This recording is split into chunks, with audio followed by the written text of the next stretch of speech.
Priya school fees, ಮನೆ ಬಾಡ್ಗೆ, ತಲೆ ಮೇಲೆ ಎಷ್ಟು ಜವಾಬ್ದಾರಿ ಇದೆ ಗೊತ್ತಾ? ನೀವೇನೋ ಟರ್ಮ್ ಲೈಫ್ ಇನ್ಶೂರೆನ್ಸ್ ತಗೊಳ್ದೆ ಹೋಗ್ಬಿಟ್ರಿ. PolicyBazaar.com ನಲ್ಲಿ 1 ಕೋಟಿ ರೂಪಾಯಿಯ ಟರ್ಮ್ ಲೈಫ್ ಇನ್ಶೂರೆನ್ಸ್ ತಿಂಗಳಿಗೆ 430 ರೂಪಾಯಿಯಿಂದ ಪ್ರಾರಂಭ.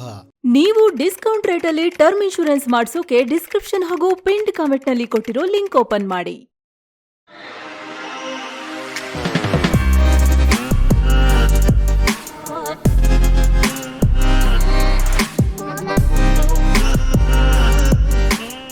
ಹಾಯ್ ಫ್ರೆಂಡ್ಸ್, ದಿನದ ಎಲ್ಲ ಪ್ರಮುಖ ಸುದ್ದಿಯನ್ನು ನಿಮಗೆ ತಲುಪಿಸೋ ಮಸ್ತ್ಮಗ.com ಫುಲ್ ನ್ಯೂಸ್ಗೆ ಸ್ವಾಗತ. ನಾನು ಅಮರ್ ಪ್ರಸಾದ್. 18ನೇ ಲೋಕಸಭಾ ಚುನಾವಣೆ ಆರಂಭ ಆಗ್ತಾ ಇದೆ. ನಾಳೆ ಅಂದರೆ 19ನೇ ತಾರೀಕು ಲೋಕಸಭಾ ಚುನಾವಣೆಗೆ ಮೊದಲ ಹಂತದಲ್ಲಿ ಮತದಾನ ನಡೆಯುತ್ತೆ. ಫಸ್ಟ್ ಫೇಸ್ನಲ್ಲಿ 18 ರಾಜ್ಯ ಮತ್ತು 3 ಕೇಂದ್ರಾಡಳಿತ ಪ್ರದೇಶಗಳ ಒಟ್ಟು 102 ಲೋಕಸಭಾ ಕ್ಷೇತ್ರಗಳಲ್ಲಿ ವೋಟಿಂಗ್ ನಡೆಯುತ್ತೆ. ಅದರಲ್ಲಿ ಪ್ರಮುಖವಾಗಿ ತಮಿಳುನಾಡಿನ ಎಲ್ಲ 39 ಕ್ಷೇತ್ರಗಳು, ರಾಜಸ್ಥಾನದ 12, ಸಿಕ್ಕಿಂನ 11, ಉತ್ತರ ಪ್ರದೇಶದ 8, ಬಿಹಾರದ 4, ಮಧ್ಯಪ್ರದೇಶದ 6, ಮಹಾರಾಷ್ಟ್ರ, ಬಿಹಾರ ಹಾಗೂ ಉತ್ತರಾಖಂಡ್ನ ತಲಾ 5 ಸ್ಥಾನಗಳಿಗೆ ಹಾಗೂ ಪಶ್ಚಿಮ ಬಂಗಾಳದ 3 ಕ್ಷೇತ್ರಗಳಲ್ಲಿ ಮತದಾರರು ಹಕ್ಕನ್ನು ಚಲಾಯಿಸುತ್ತಾರೆ. ನಿತಿನ್ ಗಡ್ಕರಿ, ಜಿತೇಂದ್ರ ಸಿಂಗ್ ತೋಮರ್ ಸೇರಿದಂತೆ 8 ಕೇಂದ್ರ ಸಚಿವರು ಚುನಾವಣಾ ಚದುರಂಗದಾಟದಲ್ಲಿ ಅದೃಷ್ಟ ಪರೀಕ್ಷೆಗೆ ಇಳಿಯಲಿದ್ದಾರೆ. ಒಟ್ಟಾರೆ 1625 ಅಭ್ಯರ್ಥಿಗಳು ಚುನಾವಣಾ ಕಣಕ್ಕಿಳಿದಿದ್ದು, ಅದರಲ್ಲಿ 1490 ಪುರುಷರು, 135 ಮಹಿಳಾ ಅಭ್ಯರ್ಥಿಗಳು ಇದ್ದಾರೆ. ತಮಿಳುನಾಡಿನ ಕರೂರಿನಲ್ಲಿ 54 ಕ್ಯಾಂಡಿಡೇಟ್ಗಳು ಕಣಕ್ಕಿಳಿಯುವ ಮೂಲಕ ಅತಿ ಹೆಚ್ಚು ಅಭ್ಯರ್ಥಿಗಳಿರೋ ಲೋಕಸಭಾ ಕ್ಷೇತ್ರ ಆದರೆ, ಅತ್ತ ನಾಗಾಲ್ಯಾಂಡ್ನ ದಿಬ್ರುಗಢ್ನಲ್ಲಿ 3 ಜನ ಮಾತ್ರ ಕಣದಲ್ಲಿದ್ದಾರೆ. ಇನ್ನು ಕಣದಲ್ಲಿರೋ ಪ್ರಮುಖ ಅಭ್ಯರ್ಥಿಗಳತ್ತ ಗಮನ ಹರಿಸೋದಾದ್ರೆ, ಕೊಯಮತ್ತೂರಿಂದ ಕೆ ಅಣ್ಣಾಮಲೈ, ಜಮುಯಿನಿಂದ ಚಿರಾಗ್ ಪಾಸ್ವಾನ್, ಶಿವಗಂಗಾದಿಂದ ಕಾರ್ತಿ ಚಿದಂಬರಂ ಮುಂತಾದವರು ಕಣದಲ್ಲಿದ್ದಾರೆ. ವೋಟಿಂಗ್ ಮಷಿನ್ ವಿಚಾರವಾಗಿ ದೇಶದಲ್ಲಿ ಸಾಕಷ್ಟು ಚರ್ಚೆ ನಡೀತಾ ಇರೋ ಹೊತ್ತಲ್ಲೇ ಇವಿಎಂ ಕೈಕೊಟ್ಟಿರೋ ಘಟನೆಯಾಗಿದೆ. ಕೇರಳದ ಕಾಸರಗೋಡಲ್ಲಿ ನಡೆದ ಅಣುಕು ಮತದಾನದ ವೇಳೆ ಇವಿಎಂನಲ್ಲಿ ಬಿಜೆಪಿಗೆ 1 ಹೆಚ್ಚುವರಿ ವೋಟ್ ಬಿದ್ದಿದೆ.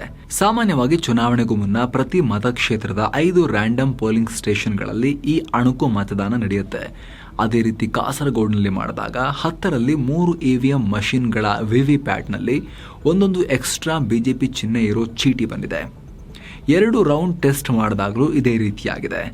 ಈ ಚೀಟಿಗಳು ಗಾತ್ರದಲ್ಲಿ ಸ್ವಲ್ಪ ದೊಡ್ಡದಿದ್ದು ಮೇಲೆ ಚಿಕ್ಕದಾಗಿ ನಾಟ್ ಟು ಬಿ ಕೌಂಟೆಡ್ ಅಂತ ಬರೆಯಲಾಗಿದೆ. ಸಾಮಾನ್ಯವಾಗಿ ಮತ ಎಣಿಕೆ ವೇಳೆ ವಿವಿಪ್ಯಾಟ್ ಸ್ಲಿಪ್ಗಳನ್ನು ಕೌಂಟ್ ಮಾಡಲ್ಲ. ರ್ಯಾಂಡಮ್ ಆಗಿ ತಾಳೆ ನೋಡೋಕೆ ಒಂದಿಷ್ಟು ಕೌಂಟ್ ಮಾಡಿರ್ತಾರೆ. ಆದರೆ ಈಕ್ವಲ್ ಮತಗಳು ಬಂದಾಗ ಅಥವಾ ಇನ್ಯಾವುದೇ ಗೊಂದಲ ಇದ್ದಾಗ ಎಲೆಕ್ಟ್ರಾನಿಕ್ ಮತಗಳಿಗಿಂತ ವಿವಿಪ್ಯಾಟ್ ಸ್ಲಿಪ್ಗಳೇ ನಿರ್ಣಾಯಕ ಆಗ್ತವೆ. ಹೀಗಾಗಿ ಈಗ ಕಾಂಗ್ರೆಸ್ ಮತ್ತು LDFನ ಪೋಲಿಂಗ್ ಏಜೆಂಟ್ಗಳು ಜಿಲ್ಲಾ ಚುನಾವಣಾಧಿಕಾರಿ ಕೂಡ ಆಗಿರೋ ಜಿಲ್ಲಾಧಿಕಾರಿಗೆ ದೂರನ್ನು ಕೊಟ್ಟಿದ್ದಾರೆ. ಈ ವಿಚಾರ ಸುಪ್ರೀಂ ಕೋರ್ಟ್ಗೂ ಮುಟ್ಟಿದೆ. ಮೊನ್ನೆ ತಾನೇ ಸುಪ್ರೀಂ ಕೋರ್ಟ್ 100% ವಿವಿಪ್ಯಾಟ್ ತಾಳೆ ಹಾಕೋದನ್ನು ಒಪ್ಪಿರಲಿಲ್ಲ. ಜೊತೆಗೆ ನಾವು ಮತ್ತೆ ಬ್ಯಾಲೆಟ್ ಪೇಪರ್ ಕಡೆಗೆ ಹೋಗೋಕ್ಕಾಗಲ್ಲ ಅಂತ ಸುಪ್ರೀಂ ಕೋರ್ಟ್ ಹೇಳಿತ್ತು. ಬ್ಯಾಲೆಟ್ ಪೇಪರ್ ಇದ್ದಾಗ ಏನಾಗಿತ್ತು ಅಂತ ನಾವೆಲ್ಲ ನೋಡಿದ್ದೀವಿ ಅಂತ ಹೇಳಿತ್ತು. ಈಗ ಕಾಸರಗೋಡಿನ ವಿಚಾರವನ್ನು ಹಿರಿಯ ವಕೀಲ ಪ್ರಶಾಂತ್ ಭೂಷಣ್ ಸುಪ್ರೀಂ ಕೋರ್ಟ್ನಲ್ಲಿ ಪ್ರಸ್ತಾಪ ಮಾಡಿದ್ದಾರೆ. ಈ ವೇಳೆ ಸುಪ್ರೀಂ ಕೋರ್ಟ್ ಪ್ರಶಾಂತ್ ಭೂಷಣ್ರ ಆರೋಪವನ್ನು ಗಮನಿಸುವಂತೆ ಚುನಾವಣಾ ಆಯೋಗಕ್ಕೆ ಸೂಚಿಸಿದೆ. ಅಲ್ಲದೆ ಚುನಾವಣಾ ಪ್ರಕ್ರಿಯೆಯಲ್ಲಿ ಪಾವಿತ್ರ್ಯತೆ ಇರಬೇಕು, ಯಾರಿಗೂ ಆತಂಕ ಬರುವಂತೆ ಇರಬಾರದು ಅಂತ ಆಯೋಗಕ್ಕೆ ಚುನಾವಣಾ ಆಯೋಗ ಹೇಳಿದೆ.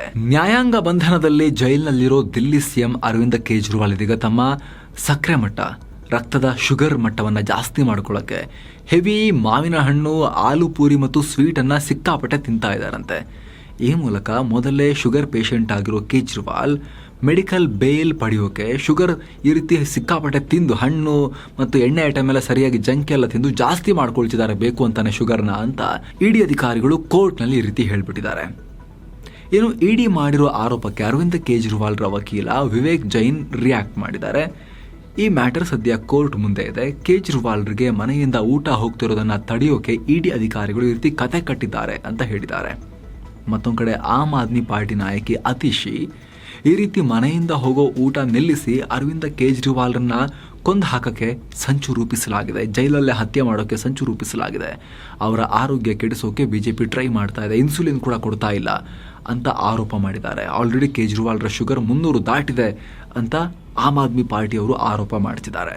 Maggi, Kit Kat, Munch, Milky Bar, Cerelac ಹೀಗೆ ಖ್ಯಾತನಾಮ ಉತ್ಪನ್ನಗಳನ್ನು ತಯಾರಿಸುವ ವಿಶ್ವದ ಬಹುದೊಡ್ಡ ಆಹಾರೋದ್ಯಮ ಕಂಪನಿ ನೆಸ್ಲೆ ಮೇಲೆ ಈಗ ದೊಡ್ಡ ಆರೋಪ ಕೇಳಿಬಂದಿದೆ.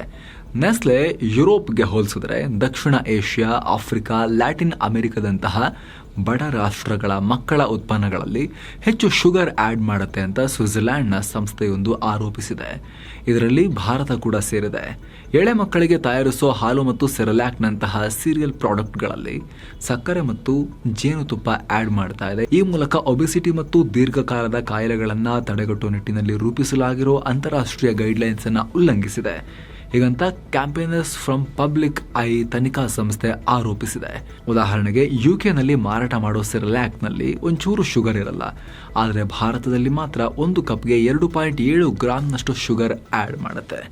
2022ರಲ್ಲಿ ಈ ರೀತಿ ನೆಸ್ಲೆಯ $250 ಮಿಲಿಯನ್ ಅಂದರೆ $2.07 ಸಾವಿರ ಕೋಟಿ ರೂಪಾಯಿ ಮೌಲ್ಯದಷ್ಟು ಪ್ರಾಡಕ್ಟ್ಗಳು ಭಾರತದಲ್ಲಿ ಮಾರಾಟ ಮಾಡಲಾಗಿದೆ. ಮಾರಾಟವಾಗಿರೋ ಎಲ್ಲ ಪ್ರಾಡಕ್ಟ್ಗಳಲ್ಲೂ ಸರಾಸರಿ 1 ಕಪ್ ಅಂದರೆ 25 ಗ್ರಾಂ ಸೀರಿಯಲ್ನಲ್ಲಿ 2-3 ಗ್ರಾಂನಷ್ಟು ಸಕ್ಕರೆ ಹಾಕಿದ್ದಾರೆ ಅಂತ ಸ್ಟಡಿ ರಿವೀಲ್ ಮಾಡಿದೆ. ವಿಶ್ವ ಆರೋಗ್ಯ ಸಂಸ್ಥೆ ಗೈಡ್ಲೈನ್ಸ್ ಪ್ರಕಾರ 2 ವರ್ಷದ ಒಳಗಿನ ಮಕ್ಕಳಿಗೆ ಯಾವುದೇ ಆ್ಯಡೆಡ್ ಶುಗರ್ ಕೊಡೋ ಹಾಗಿಲ್ಲ. ಇಲ್ಲಾಂದರೆ ಎಳೆ ವಯಸ್ಸಲ್ಲೇ ಮಕ್ಕಳ ಈಟಿಂಗ್ ಹ್ಯಾಬಿಟ್ ಹೆಚ್ಚು ಸಕ್ಕರೆ ತಿನ್ನುವಂತೆ ಚೇಂಜ್ ಆಗ್ತಾ ಹೋಗುತ್ತೆ. ಇದು ಮುಂದೆ ಸಕ್ಕರೆಯ ಚಟ ಹತ್ತಿ ಡಯಾಬಿಟಿಸ್, ಒಬೆಸಿಟಿ ಅಂತ ದೀರ್ಘಾವಧಿ ಕಾಯಿಲೆಗೂ ಕಾರಣ ಆಗುತ್ತೆ. ಆದರೂ ನೆಸ್ಲೆ ರೂಲ್ಸ್ ಬ್ರೇಕ್ ಮಾಡ್ತಾ ಇದೆ ಅಂತ ಗಂಭೀರ ಆರೋಪ ಮಾಡಲಾಗಿದೆ. ಈ ಬಗ್ಗೆ ನೆಸ್ಲೆ ಇಂಡಿಯಾದ ವಕ್ತಾರ ರಿಯಾಕ್ಟ್ ಮಾಡಿದ್ದಾರೆ. ಎಳೆ ಮಕ್ಕಳಿಗೆ ತಯಾರಿಸಲಾಗೋ ಎಲ್ಲ ಪ್ರಾಡಕ್ಟ್ಗಳು ಗುಣಮಟ್ಟದ ಪೌಷ್ಟಿಕಾಂಶವನ್ನು ಹೊಂದಿದೆ. ಕಳೆದ 5 ವರ್ಷಗಳಿಂದ ನೆಸ್ಲೆ ಇಂಡಿಯಾ ಸುಮಾರು 30%ನಷ್ಟು ಸಕ್ಕರೆ ಅಂಶವನ್ನು ಕಮ್ಮಿ ಮಾಡಿದೆ ಅಂತ ಹೇಳಿದ್ದಾರೆ. ಅಂದರೆ ಅವರು ಹಾಕ್ತಾ ಇದ್ದಿದ್ರಲ್ಲಿ 30% ಕಮ್ಮಿ ಮಾಡಿದ್ದೀವಿ ಅಂತ ಹೇಳಿದ್ದಾರೆ. ಆದರೆ ಬಂದಿರೋ ಆರೋಪ ಏನು ಅಂದರೆ 2 ವರ್ಷದ ಒಳಗಿನ ಮಕ್ಕಳಿಗೆ ಹಾಕೋ ಹಾಗೇ ಇಲ್ಲ, ಇವರು 2-3 ಗ್ರಾಂ ಹಾಕ್ತಾ ಇದ್ದಾರೆ ಅಂತ. ಕಾರ್ಪೊರೇಟ್ ಒಬ್ಬರ ಮಗಳನ್ನ ಹಾಡಹಗಲೇ ಬರ್ಬರ ಹತ್ಯೆ ಮಾಡಿರೋ ಘಟನೆ ಹುಬ್ಬಳ್ಳಿಯ ಪ್ರತಿಷ್ಠಿತ BVB ಕಾಲೇಜಿನಲ್ಲಿ ಆಗಿದೆ. ಹುಬ್ಬಳ್ಳಿ ಧಾರವಾಡ ಮಹಾನಗರ ಪಾಲಿಕೆಯ ಕಾಂಗ್ರೆಸ್ ಕಾರ್ಪೊರೇಟರ್ ನಿರಂಜನ್ ಅವರ ಪುತ್ರಿ ನೇಹಾ ಹಿರೇಮಠರನ್ನ ಹತ್ಯೆ ಮಾಡಲಾಗಿದೆ. ನೇಹಾ BVB ಕಾಲೇಜಿನಲ್ಲಿ MSc ಓದ್ತಾ ಇದ್ಲು. ಅದೇ ಕಾಲೇಜಲ್ಲಿ BCA ಓದ್ತಾ ಇದ್ದ ಸೌದತ್ತಿ ಮೂಲದ ಫಯಾಜ್ ಎಂಬಾತ ನೇಹಾಳನ್ನ ಇರಿದು ಹತ್ಯೆ ಮಾಡಿದ್ದಾನೆ ಅಂತ ವರದಿಯಾಗಿದೆ. ಕೊಲೆ ಮಾಡಿ ಪರಾರಿಯಾಗೋಕೆ ಪ್ರಯತ್ನಪಟ್ಟ ಫಯಾಜ್ನನ್ನ ಹುಬ್ಬಳ್ಳಿ ಪೊಲೀಸರು ಅರೆಸ್ಟ್ ಮಾಡಿದ್ದಾರೆ. ಪ್ರೀತಿ ನಿರಾಕರಿಸಿದ್ದಕ್ಕೆ ನೇಹಾಳನ್ನ ಈ ರೀತಿ ಫಯಾಜ್ ಹತ್ಯೆ ಮಾಡಿದ್ದಾನೆ ಅಂತ ಶಂಕೆಯನ್ನ ಈಗ ವ್ಯಕ್ತಪಡಿಸಲಾಗ್ತಾ ಇದೆ. ಶ್ರೀರಾಮನವಮಿ ನಿಮಿತ್ತ ಜೈ ಶ್ರೀರಾಮ್ ಘೋಷಣೆ ಕೂಗ್ತಾ ಇದ್ದ ಯುವಕರ ಮೇಲೆ ಪುಂಡರು ಹಲ್ಲೆ ಮಾಡಿರೋ ಘಟನೆ ಬೆಂಗಳೂರಲ್ಲಿ ಆಗಿದೆ. ಈ ಸಂಬಂಧ ವಿದ್ಯಾರಣ್ಯಪುರ ಪೊಲೀಸ್ ಸ್ಟೇಷನ್ ಅಲ್ಲಿ FIR ಆಗಿದ್ದು, ಓರ್ವ ಅಪ್ರಾಪ್ತ ಸೇರಿದಂತೆ ಫರ್ಮಾನ್, ಸಮೀರ್ ಅನ್ನೋ ಯುವಕರನ್ನ ಬಂಧಿಸಲಾಗಿದೆ. ಅಂದಹಾಗೆ ಜೈ ಶ್ರೀರಾಮ್ ಅಂತ ಘೋಷಣೆ ಕೂಗ್ತಾ ಇದ್ದ ಯುವಕರ ಕಾರನ್ನ ಅಡ್ಡಗಟ್ಟಿ ಶ್ರೀರಾಮ್ ಬದಲಿಗೆ ಇಸ್ಲಾಮಿಕ್ ಘೋಷಣೆಯನ್ನ ಕೂಗಬೇಕು ಅಂತ ಪುಂಡರು ಬೆದರಿಕೆ ಹಾಕಿದ್ರು, ಅಲ್ಲದೆ ಹಲ್ಲೆ ಮಾಡಿದ್ರು ಅಂತ ಯುವಕರು ದೂರಿನಲ್ಲಿ ಉಲ್ಲೇಖ ಮಾಡಿದ್ದಾರೆ. ಸದ್ಯ ಈ ಕುರಿತಾದ ವಿಡಿಯೋ ಕೂಡ ಸೋಷಿಯಲ್ ಮೀಡಿಯಾದಲ್ಲಿ ವೈರಲ್ ಆಗಿದ್ದು ರಾಜಕೀಯ ಸ್ವರೂಪವನ್ನು ಕೂಡ ಪಡ್ಕೊಳ್ತಾ ಇದೆ. DCM DK ಶಿವಕುಮಾರ್ ಹಾಗೂ ಸಚಿವ ಪ್ರಿಯಾಂಕ್ ಖರ್ಗೆ ವಿರುದ್ಧ ರಾಜ್ಯ ಬಿಜೆಪಿ ಚುನಾವಣಾ ಆಯೋಗಕ್ಕೆ ದೂರನ್ನ ಕೊಟ್ಟಿದೆ. ಎಲೆಕ್ಷನ್ ಪ್ರಚಾರದ ವೇಳೆ ಕಲಬುರಗಿಯಲ್ಲಿ 39 ಕೋಟಿ ರೂಪಾಯಿ ವೆಚ್ಚದಲ್ಲಿ ಅಗ್ರಿಕಲ್ಚರ್ ಹಬ್ ಮಾಡೋದಾಗಿ ಪ್ರಿಯಾಂಕ್ ಖರ್ಗೆ ಹೇಳಿದ್ದಾರೆ. ಇನ್ನೊಂದು ಕಡೆ ಮತದಾರರಿಗೆ ಬೆದರಿಕೆ ಹಾಕಿ ಕಾಂಗ್ರೆಸ್ ಅಭ್ಯರ್ಥಿಗೆ ಮತ ನೀಡುವಂತೆ DKಶಿ ಒತ್ತಾಯ ಮಾಡುತ್ತಿದ್ದಾರೆ. ಹೀಗಾಗಿ DKಶಿ ಅವರನ್ನ ಕಾಂಗ್ರೆಸ್ ಸ್ಟಾರ್ ಪ್ರಚಾರಕರ ಪಟ್ಟಿಯಿಂದ ಡ್ರಾಪ್ ಮಾಡಬೇಕು ಅಂತ ಬಿಜೆಪಿ ಚುನಾವಣಾ ಆಯೋಗಕ್ಕೆ ದೂರನ್ನ ಕೊಟ್ಟಿದೆ. ಅಚ್ಚರಿಯ ಬೆಳವಣಿಗೆಯಲ್ಲಿ ಬಿಜೆಪಿ ನಾಯಕಿ ಸುಮಲತಾ ಅಂಬರೀಶ್ ಅವರ ದತ್ತುಪುತ್ರ ಅಂತ ಕರೆಸಿಕೊಳ್ಳೋ ಚಾಲೆಂಜಿಂಗ್ ಸ್ಟಾರ್ ದರ್ಶನ್ ಮಂಡ್ಯ ಕಾಂಗ್ರೆಸ್ ಅಭ್ಯರ್ಥಿ ಸ್ಟಾರ್ ಚಂದ್ರು ಪರವಾಗಿ ಪ್ರಚಾರ ಮಾಡ್ತಾ ಇದ್ದಾರೆ. ಕಳೆದ ಚುನಾವಣೆಯಲ್ಲಿ ಸುಮಲತಾ ಪರವಾಗಿ ಪ್ರಚಾರ ಮಾಡಿದ್ರು. ಸುಮಲತಾ ಈ ಬಾರಿ ಕೂಡ ಸ್ಪರ್ಧೆಯ ಆಕಾಂಕ್ಷೆ ಹೊಂದಿದ್ರು. ಆದರೆ ಮೈತ್ರಿ ಕಾರಣದಿಂದಾಗಿ ಅವರಿಗೆ ಟಿಕೆಟ್ ಸಿಕ್ಕಿಲ್ಲ. ಕುಮಾರಸ್ವಾಮಿ ಸ್ಪರ್ಧೆ ಮಾಡ್ತಿದ್ದಾರೆ. ಇವರು ಬಿಜೆಪಿಗೆ ಸೇರಿದ್ದಾರೆ ಸುಮಲತಾ. ಆದರೆ ದರ್ಶನ್ ಬಿಜೆಪಿ ಪರವಾಗಿ ಪ್ರಚಾರ ಮಾಡ್ತಾ ಇಲ್ಲ, ಕುಮಾರಸ್ವಾಮಿ ಪರವಾಗೂ ಪ್ರಚಾರ ಮಾಡ್ತಿಲ್ಲ. ಕುಮಾರಸ್ವಾಮಿಯ ಎದುರಾಳಿಯಾಗಿರೋ ಸ್ಟಾರ್ ಚಂದ್ರು ಪರವಾಗಿ ದರ್ಶನ್ ಪ್ರಚಾರ ಮಾಡ್ತಾ ಇದ್ದಾರೆ. ಕೇಸರಿ ಉಡುಪು ಧರಿಸಿ ಶಾಲೆಗೆ ಬಂದ ವಿದ್ಯಾರ್ಥಿಗಳನ್ನ ಶಾಲಾ ಸಿಬ್ಬಂದಿ ಪ್ರಶ್ನೆ ಮಾಡಿದ್ದಕ್ಕೆ ತೆಲಂಗಾಣದ ಕ್ರಿಶ್ಚಿಯನ್ ಸ್ಕೂಲೊಂದರಲ್ಲಿ ಕೋಲಾಹಲ ಉಂಟಾಗಿದೆ. ಗುಂಪೊಂದು ಶಾಲೆ ಕ್ಯಾಂಪಸ್ ಒಳಗೆ ನುಗ್ಗಿ ದಾಳಿ ಮಾಡಿದೆ. ಪ್ರಿನ್ಸಿಪಲ್ ಸೇರಿ ಶಾಲಾ ಸಿಬ್ಬಂದಿ ಮೇಲೆ ಹಲ್ಲೆ ಮಾಡಿದೆ. ಬಳಿಕ ವಿಚಾರ ಪೊಲೀಸ್ ಸ್ಟೇಷನ್ ಮೆಟ್ಟಿಲೇರಿದೆ. ಅದಾದ್ಮೇಲೆ ಧಾರ್ಮಿಕ ಭಾವನೆಯನ್ನ ಘಾಸಿಗೊಳಿಸಿದ್ದಕ್ಕೆ 2 ಶಾಲೆ ಸಿಬ್ಬಂದಿ ವಿರುದ್ಧನೇ ಪೊಲೀಸರು ಕೇಸ್ ದಾಖಲು ಮಾಡಿಕೊಂಡಿದ್ದಾರೆ. DD ನ್ಯೂಸ್ ಇದೀಗ ತನ್ನ ಲೋಗೋ ಕಲರ್ ಚೇಂಜ್ ಮಾಡಿದೆ. ಮೊದಲು ಕೆಂಪು ಬಣ್ಣದಲ್ಲಿದ್ದ ಲೋಗೋವನ್ನ ಈಗ ಕೇಸರಿ ಬಣ್ಣಕ್ಕೆ ರಿಪ್ಲೇಸ್ ಮಾಡಲಾಗಿದೆ. ಸ್ಟಾರ್ಟಿಂಗ್ ಅಲ್ಲಿ ವೈಟಿಶ್ ಬ್ಲೂ ತರ ಎಲ್ಲ ಇತ್ತು, ಆಮೇಲೆ ಕಲರ್ ಚೇಂಜ್ ಆಗಿತ್ತು, ರೆಡ್ ಆಗಿತ್ತು, ಈಗ ಕೇಸರಿ ಮಾಡಲಾಗಿದೆ. ಈ ಬಗ್ಗೆ ಪೋಸ್ಟ್ ಮಾಡಿರೋ DD ನ್ಯೂಸ್, ನಾವು ಹೊಸ ಅವತಾರದಲ್ಲಿ ಬಂದಿದ್ದೀವಿ, ಹೊಸ ಲೋಗೋ ಅನಾವರಣ ಮಾಡಿದ್ದೀವಿ, ಅಷ್ಟೇ, ನಮ್ಮ ಮೌಲ್ಯಗಳು ಬದಲಾಗಲ್ಲ ಅಂತ ಹೇಳಿದೆ. ಕೆಲ ತಿಂಗಳ ಹಿಂದೆ ಪಶ್ಚಿಮ ಬಂಗಾಳದ ಝೂ ಒಂದರಲ್ಲಿ ಸಿಂಹಗಳಿಗೆ ಅಕ್ಬರ್ ಮತ್ತು ಸೀತಾ ಅನ್ನೋ ಹೆಸರಿಟ್ಟು ಅದನ್ನು ಒಂದೇ ಬೋನ್ನಲ್ಲಿ ಇಟ್ಟಿದ್ದಾರೆ, ಬೇಕಂತ ಹೆಂಗೆ ಮಾಡಿದ್ದಾರೆ ಅಂತ ಹೇಳಿ ವಿವಾದ ಉಂಟಾಗಿತ್ತಲ್ಲ. ಸೊ ಈ ವಿವಾದಕ್ಕೆ ಫುಲ್ ಸ್ಟಾಪ್ ಇಡೋಕೆ ಬಂಗಾಳ ಸರ್ಕಾರ ಹೊಸ ಪ್ಲಾನ್ ಮಾಡಿದೆ. ಅಕ್ಬರ್ ಹೆಸರಿನ ಗಂಡು ಸಿಂಹಕ್ಕೆ ಸೂರಜ್, ಹಾಗೆ ಸೀತಾ ಅನ್ನೋ ಹೆಣ್ಣು ಸಿಂಹಕ್ಕೆ ತನಯ ಅಂತ ಹೆಸರಿಟ್ಟು ಮರುನಾಮಕರಣ ಮಾಡಿ ಬಂಗಾಳ ಸರ್ಕಾರ ಸೆಂಟ್ರಲ್ ಝೂ ಅಥಾರಿಟಿಗೆ ಈ ರೀತಿ ಸೂಚನೆಯನ್ನ ಕೊಟ್ಟಿದೆ. ಬಾಲಿವುಡ್ ನಟಿ ಶಿಲ್ಪಾ ಶೆಟ್ಟಿ, ಉದ್ಯಮಿ ರಾಜ್ ಕುಂದ್ರಾ ದಂಪತಿಗೆ ಸೇರಿದ 97.79 ಕೋಟಿ ರೂಪಾಯಿ ಹಣವನ್ನು ಜಾರಿ ನಿರ್ದೇಶನಾಲಯ ಜಪ್ತಿ ಮಾಡಿದೆ. 6,600 ಕೋಟಿ ಮೌಲ್ಯದ ಬಿಟ್ಕಾಯಿನ್ ಪೊನ್ಜಿ ಸ್ಕೀಮ್ ಸಂಬಂಧ ಈ ಆಸ್ತಿಯನ್ನ ಇಡಿ ಮುಟ್ಟುಗೋಲು ಹಾಕಿದೆ ಅಂತ ವರದಿಯಾಗಿದೆ. ಏನು ಭಾರತೀಯ ಷೇರುಪೇಟೆಯ ನೆಗೆಟಿವ್ ಟ್ರೆಂಡ್ ಇವತ್ತು ಕೂಡ ಕಂಟಿನ್ಯೂ ಆಗಿದೆ. ಹೆವಿ ವೇಟ್ ಬ್ಯಾಂಕ್ಗಳಾದ HDFC, ICICI ಮತ್ತು ಆಕ್ಸಿಸ್ ಬ್ಯಾಂಕ್ನ ಷೇರುಗಳು ನಷ್ಟ ಅನುಭವಿಸಿ ಷೇರುಪೇಟೆ ಮೇಲೆ ನೆಗೆಟಿವ್ ಪರಿಣಾಮ ಆಗಿದೆ. ಸೆನ್ಸೆಕ್ಸ್ನ ಕೇವಲ 4 ಸ್ಟಾಕ್ಗಳು ಏರ್ಟೆಲ್, ಪವರ್ ಗ್ರಿಡ್, ಇನ್ಫೋಸಿಸ್ ಮತ್ತು ಲಾಸನ್ ಅಂಡ್ ಟ್ಯೂಬ್ರೋ ಮಾತ್ರ ಹಸಿರು ಪಟ್ಟಿಯಲ್ಲಿ ಉಳ್ಕೊಂಡ್ವು.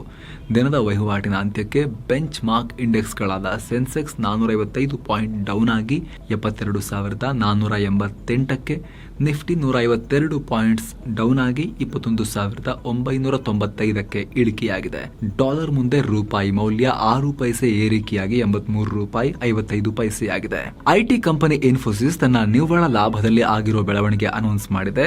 2024ನೇ ಸಾಲಿನ ಮೊದಲ ತ್ರೈಮಾಸಿಕದಲ್ಲಿ ಒಟ್ಟು 30% ಇಯರ್ ಆನ್ ಇಯರ್ ಗ್ರೋತ್ ಕಂಡಿದ್ದು, ನಿವ್ವಳ ಲಾಭ 7,969 ಕೋಟಿ ರೂಪಾಯಿಗೆ ತಲುಪಿದೆ.